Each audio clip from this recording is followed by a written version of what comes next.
20 mètres de long, 8,50 m de haut et 7,40 m de large. Impossible de passer à côté de ce convoi exceptionnel. Ce filtre est destiné à la future usine de poudre de lait Sinutra de Carhaix.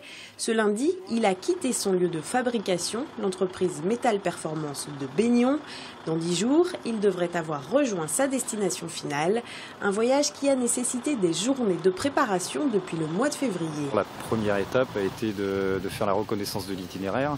Donc on s'est focalisé sur deux choses principales. La première, c'était de trouver une route sans difficulté majeure de hauteur, donc d'éviter tous les ponts.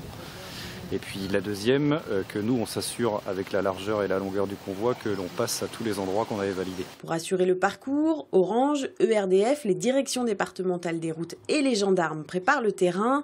Une trentaine de personnes est mobilisée chaque jour sur le parcours. 400 lignes téléphoniques et 450 lignes électriques seront coupées. Démonter le mobilier urbain et la guet des arbres, éviter les îlots centraux.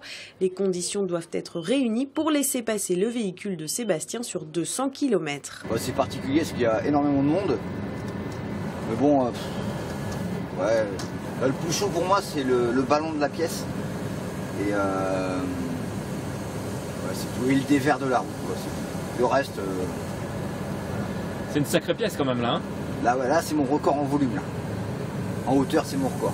Pour accompagner cette pièce en inox de 20 tonnes, les curieux se massent sur les routes. Le spectacle se divisera en étapes de 7 à 35 km. L'arrivée dans l'usine de lait chinoise est attendue pour le mercredi 17 juin.